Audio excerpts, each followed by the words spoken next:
Public news. माजी मंत्री एकनाथराव खडसे यांच्या अडचणीत मोठी वाढ होण्याची शक्यता। चाळीसगावचे आमदार मंगेशदादा चव्हाण यांनी मुंबईत घेतली पत्रकार परिषद। मुंबई अवैधरित्या गौण खनिजाचे उत्खनन केल्याप्रकरणी एकनाथराव खडसे यांना काही महिन्यांपूर्वी कोट्यवधीच्या दंडाची नोटीस बजावण्यात आली होती। या प्रकरणात पुन्हा मोठी घडामोडी घडली आहे। आमदार मंगेशदादा चव्हाण यांची मुंबईत पत्रकार परिषद घेत याबाबत माहिती दिली। बघा आमदार मंगेशदादा चव्हाण नेमके काय म्हणाले। संपादक मुराद पटेल।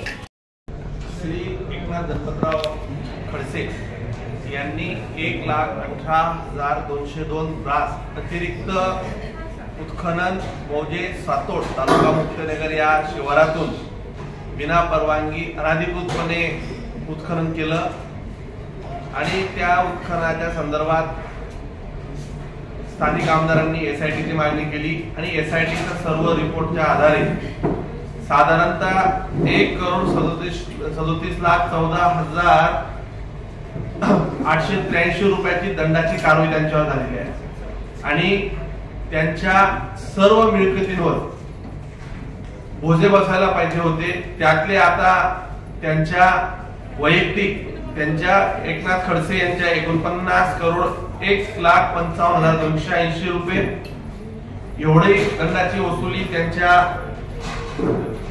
इतर अधिकाऱ्यांवर बोजांवर मालक सदरी लावण्याचं काम नोटीसद्वारे झालेलं आहे। यासोबत मंदायगिरी खडसे यांची 22,12,86,650 रुपये, रोहिणी खडसे यांचे 30,82,832 रुपये व परिवारातील काही सदस्यांचे 66,40,99,320 रुपये असे जवळजवळ एकनाथ खडसे यांनी 137 करोड रुपये 14,81,883 रुपयाची शासनाची दिशाभूल करून अवैधरित्या वाम मार्गाने काळ्या मार्गाने पैसा कमवला। त्याचा यासाठी ठपका ठेवत त्यांच्यावर ही कारवाई झाली आहे। खरं तर एकनाथ दत्तराव खडसे हे कायम आपण पाहतोय की आरोप करणे प्रत्यारोप करते, राज्याच्या प्रमुख नेत्यांना अगदी चुकीच्या पद्धतीने बोलणे ही त्यांची ही सवय आहे।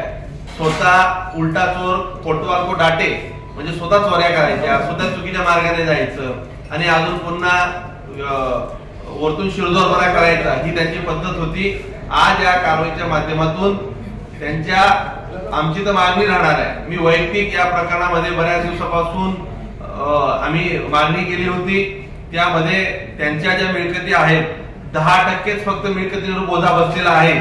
पुन्हा अजून राहिलेल्या 90% मिळकतीवर बोजा बसवण्यासाठी आम्ही ती आग्रही मागणी धरणार आहे।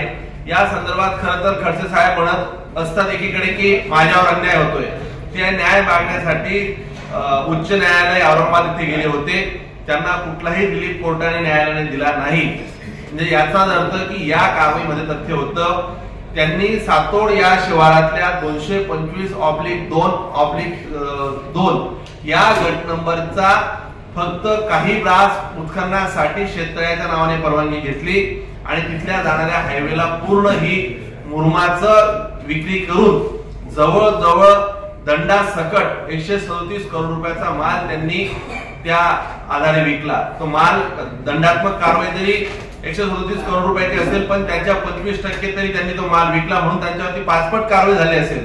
पण चोऱ्या करायच्या, शासनाला लुटायचं, ते स्वतः महसूल मंत्री होते, त्यांना MLRC कोड सगळे माहिती आहेत, शासनाचे नियम त्यांना माहिती आहेत, तरतुदी माहिती आहेत आणि त्या आधारे त्यांनी ही चोरी केली आहे आणि त्याच्यावर या संदर्भातल्या सर्व त्यांच्या मिळकतीवर त्या संबंधित सातोड, घोडसगाव, हरताळे, कोथळे आणि मुक्ताईनगर येथील विविध स्थावर मालमत्तांवर, शेत जमिनीवर, एनए प्लॉट्स आणि गावाला लागून असलेल्या जमिनीवर आता यांच्यावर बोजे बसलेले आहेत। यासोबत त्यांनी दूध संघाच्या संदर्भात एक मोडस तयार करून विशिष्ट प्रकारची एक मोडस ऑपरेंडी वापरली आणि एक घोटाळा दाखवून अनेक वर्षापासून सुनियोजितपणे त्यांनी एक कट कारस्थान रचलं होतं। म्हशीच्या दुधापासून बनवलेल्या लोण्यामध्ये 31,320 किलोची घट दर्शवली, तसेच दूध पावडर स्कीम मिल्क पावडर मध्ये 9,265 किलोची घट दर्शवली। मला आपणही सगळे सज्ञान आहात, सगळ्यांनाच कळतं की जर वेस्टर्न मध्ये मशीनद्वारे प्लास्टिक पिशवीमध्ये सीलबंद केलेली व तदनंतर पुन्हा त्या पुठ्याच्या चौकोनी वेस्टर्न मध्ये पॅकिंग केलेली बंदिस्त केलेली लोणी आणि या सर्व ज्या वस्तू आहेत हे सीलबंद गोणी आणि पोते हे जर आपण कुठे जर आपण साठवून ठेवले तर यामध्ये घट येण्याचा प्रश्न येत नव्हता. थोडक्यात घट दाखवल्याने बेकायदेशीर अपहार अफरातफर लपवता येते, ती सहजासहजी लक्षात येत नाही. त्याच्यामुळे अनेक वर्षापासून त्यांच्या पत्नी सौ मंदाताई खडसे या तिथं चेअरमन होत्या. या माध्यमातून त्यांनी गेल्या अनेक वर्षापासून तिथं अपहार केला.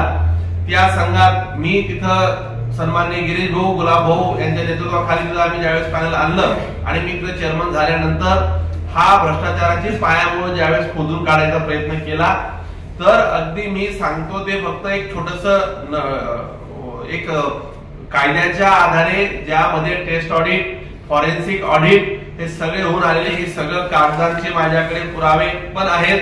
हे सगळे पुराव्याच्या आधारे सांगतोय. त्यांच्यासारखा तथ्यहीन बेछूट कोणावरही आरोप करणं मला योग्य वाटत नाही. त्या सगळ्यांच्या आधारे आता त्यांच्याकडे जवळजवळ लोण्यामध्ये झालेल्या घटीची रक्कम 1,37,18,160 रुपये इतकी आहे आणि स्किम पावडरची 30,39,084 रुपये इतकी अपाराची रक्कम आता फॉरेन्सिक ऑडिटच्या आधारे ही झालेली आहे. या संदर्भात टेस्ट ऑडिट देखील झाले आहे. त्यांना आता त्या संदर्भात काय म्हणणे आहे या म्हणणं झाल्यानंतर या संदर्भात पोलीस स्टेशनला मी या घोटाळ्याच्या संदर्भात दिनांक 29 ऑगस्ट 2022 ला गुन्हा दाखल केल्याचं एक